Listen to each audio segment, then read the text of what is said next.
Viewers welcome to my YouTube channel. How to apply marriage certificate ನೋಡ್ಕೊಳ್ಳಿ. ರಾಜ್ಯದಲ್ಲಿ ವಿವಾಹ ನೋಂದಣಿ ಮತ್ತಷ್ಟು ಸುಲಭವಾಗಿದೆ. ಮನೆಯಲ್ಲೇ ಕೂತ್ಕೊಂಡು ನೀವು ಅಪ್ಲೈ ಮಾಡಿಕೊಂಡು ನೀವು ಸರ್ಟಿಫಿಕೇಟ್ನ ಪಡಿಬೋದು. ಅದು ಯಾವ ಥರ ಅಂತ ಈ ವಿಡಿಯೋದಲ್ಲಿ ತಿಳಿಸ್ಕೊಡ್ತೀನಿ. ಅದಕ್ಕಿಂತ ಮುಂಚೆ ಯಾರಾದರೂ ಹೊಸ ನೋಡ್ತಾ ಇದ್ದರೆ ಪ್ಲೀಸ್ ಸಬ್ಸ್ಕ್ರೈಬ್ ಮಾಡ್ಕೊಳ್ಳಿ. ವಿಡಿಯೋನ ಫುಲ್ ನೋಡಿ, ಶೇರ್ ಮಾಡಿ ವೀಡಿಯೋಸ್ನ, ಓಕೆನಾ. ರಾಜ್ಯದ ವಿವಾಹ ದಂಪತಿಗಳಿಗೆ ವಿವಾಹ ಪ್ರಮಾಣ ಪತ್ರ ಮಾಡಿಸಲು ಮುಖ್ಯವಾಗಿದೆ.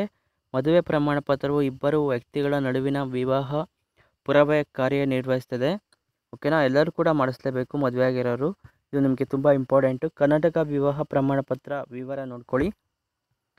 ವಿವಾಹ ನೋಂದಣಿಯಲ್ಲಿ ಜನಸ್ನೇಹಿಗಳಿಸಲು ಕಾವೇರಿ 2.0 ತಾಂತ್ರಿಕ ತಂತ್ರಾಂಶದಲ್ಲಿ ಆನ್ಲೈನ್ ಮೂಲಕ ನೋಂದಣಿ ಮಾಡಲು ಗ್ರಾಮ ಪಂಚಾಯಿತಿಗಳ ಬಾಪೂಜಿ ಸೇವಾ ಕೇಂದ್ರ ಹಾಗೂ ಗ್ರಾಮ ಒನ್ ಕೇಂದ್ರದಲ್ಲಿಯೂ ಸಹ ಅರ್ಜಿ ಸಲ್ಲಿಸಲು ಸರ್ಕಾರ ಅವಕಾಶ ಕಲ್ಪಿಸಿದೆ ಎಂದು ಸಚಿವ ಕೃಷ್ಣ ಬೈರೇಗೌಡ ರವರು ತಿಳಿಸಿದ್ದಾರೆ, ಓಕೆನಾ.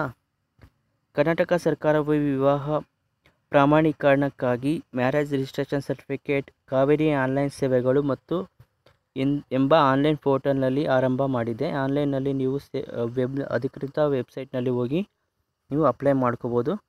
ನೋಡ್ಕೊಳ್ಳಿ, ಕರ್ನಾಟಕದ ರಾಜ್ಯದಲ್ಲಿ ಮದುವೆ ನೋಂದಣಿಗಾಗಿ ಅಗತ್ಯವಿರುವ ಅರ್ಹ ಮಾನದಂಡಗಳು ಈ ಕೆಳಗಿನಂತೆ ಇವೆ. ಮದುವೆ ನೋಂದಾಯಿಸಲು ಬಯಸುವ ವರನ ವಯಸ್ಸು 21 ವರ್ಷ ಆಗಿರಬೇಕು. ನೆಕ್ಸ್ಟು, ವಿವಾಹ ನೋಂದಣಿಗಾಗಿ ಅರ್ಜಿ ಸಲ್ಲಿಸಲು ವಧು 18 ವರ್ಷ ಪೂರ್ಣಗೊಳಿಸಿರಬೇಕು. ದಂಪತಿಗಳು ಭಾರತದಲ್ಲಿ ಕರ್ನಾಟಕದ ಪ್ರಜೆ ಆಗಿರಬೇಕು.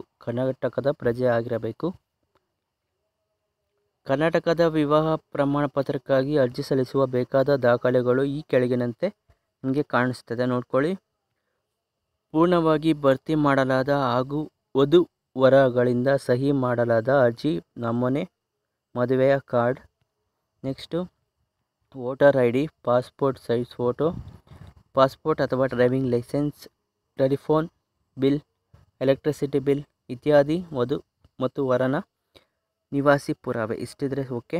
ನೆಕ್ಸ್ಟು, ವಿವಾಹ ಪುರಾವೆ ಹೆಸರು ಇರಬೇಕು, ಖಚಿತಪಡಿಸಿಕೊಳ್ಳಿ.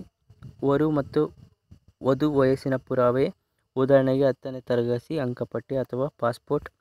ವಧು ಮತ್ತು ವರನ 2 ಪಾಸ್ಪೋರ್ಟ್ ಸೈಜ್ ಅಳತೆಯ ಫೋಟೋ, ಜೋಡಿ ID ಪುರಾವೆ ಮತ್ತು ವಧು ವರನ ಆಧಾರ್ ಕಾರ್ಡ್ 2B ಗಾತ್ರದಲ್ಲಿ ಒಟ್ಟಾಗಿ ವಧು ಮತ್ತು ವರನ 6 ಚಿತ್ರಗಳು. ವಧು ಮತ್ತು ವರನ ವೈಯಕ್ತಿಕ ವಿವಾಹದ ಅಫಿಡವಿಟ್ ನಿರ್ದೇಶಕ ಸ್ವರೂಪದಲ್ಲಿ ಸಲ್ಲಿಸಬೇಕು. ವರ ಮತ್ತು ವಧುವಿನ 2 ಫೋಟೋಗಳು ಮತ್ತು ಮದುವೆಯಾದ ಉಡುಪಿನೊಂದಿಗೆ ಮತ್ತು ಮದುವೆ ಸಂಭ್ರಮದಲ್ಲಿ ಇರುತ್ತವೆ, ಓಕೆ. ಮದುವೆ ನಂತರ ಮತ್ತು ವಧು ಹೆಸರಿನಲ್ಲಿ ಬಯಸಲಾದ ಅಫಿಡವಿಟ್ ಅಗತ್ಯವಿದೆ. ವಧುವಿನ ಹೆಸರು ಬದಲಾವಣೆ ಸುದ್ದಿಯಲ್ಲಿ ಘೋಷಣೆ ಪ್ರಕಟಣೆ ಇರುತ್ತೆ, ನೋಡ್ಕೊಳ್ಳಿ. ವಧುವಿನ ಹೆಸರು ಬದಲಾವಣೆಯ ಸುದ್ದಿಯಲ್ಲಿ ಘೋಷಿಸಿದ ಪ್ರಕಟಣೆ ಇರುತ್ತೆ. ಮುಖ್ಯ ಪುಟ, ಮೇಲೆ ತಿಳಿಸಲಾದ ಎಲ್ಲ ದಾಖಲೆಗಳನ್ನು ಸ್ವಯಂ ದೃಢೀಕರಿಸಲ್ಪಟ್ಟಿರಬೇಕು. ಪರಿಶೀಲನೆಯ ದಿನದಿಂದ ಎಲ್ಲ ಪ್ರಮಾಣ ಪತ್ರಗಳ ಮೂಲ ಪ್ರತಿ ತಿಳಿದುಕೊಂಡು ಹೋಗಬೇಕು, ನೋಡ್ಕೊಳ್ಳಿ. ಆ ಥರ ಅಪ್ಲೈ ಮಾಡೋದು ಅಂತ ನೋಡ್ಕೊಳ್ಳಿ. ಕರ್ನಾಟಕದ ವಿವಾಹ ಪ್ರಮಾಣಕ್ಕಾಗಿ ಅರ್ಜಿ ಸಲ್ಲಿಸಲು ಈ ಕೆಳಗಿನ ವೆಬ್ಸೈಟ್ಗೆ ಭೇಟಿ ಮಾಡಿಕೊಳ್ಳಿ, ಓಕೆನಾ. ನೀವು ಈ ಕೆಳಗಿನ ಬಳಕೆದಾರರಾಗಿದ್ದರೆ ನೀವು ಬಳಕೆದಾರರ ಹೆಸರು ಮತ್ತು ಪಾಸ್ವರ್ಡ್ ಅನ್ನು ಸೇರುವ ಮೂಲಕ ಆನ್ಲೈನ್ಗೆ ರಿಜಿಸ್ಟರ್ ಆಗ್ಬೋದು. ನಿಮ್ಮ ಹೊಸ ಬಳಕೆದಾರರಾದರೆ ಮೊದಲು ನಿಮ್ಮ ನೋಂದಣಿಯನ್ನು ಪೂರ್ಣಗೊಳಿಸಿ. ಹೊಸ ಬಳಕೆದಾರರಾದರೆ ನೋಂದಾಯಿಸಿ ಎಂದು ಲಿಂಕ್ ಮೇಲೆ ಕ್ಲಿಕ್ ಮಾಡ್ಕೊಳ್ಳಿ. ರಿಜಿಸ್ಟರ್ ಮಾಡ್ಕೊಳ್ಳಿ. ರಿಜಿಸ್ಟರ್ ಮಾಡಿಕೊಂಡು ನೋಂದಣಿ ಮಾಡ್ಕೊಳ್ಳಿ. ಫಸ್ಟ್ ಸ್ಟೆಪ್ ನೋಡ್ಕೊಳ್ಳಿ. ನೋಂದಣಿ ಫಾರ್ಮ್ನಲ್ಲಿ ನಿಮ್ಮ ಪುರಾವೆ ಮೇಲೆ ಪ್ರವೇಶಿಸುತ್ತದೆ ಮತ್ತು ನಿಮ್ಮ ಹೆಸರು, ವಿಳಾಸ, ಮೊಬೈಲ್ ನಂಬರ್, ಸಂಖ್ಯೆ ಎಲ್ಲನೂ ಕೂಡ ಅಪ್ಲೈ ಮಾಡಿ.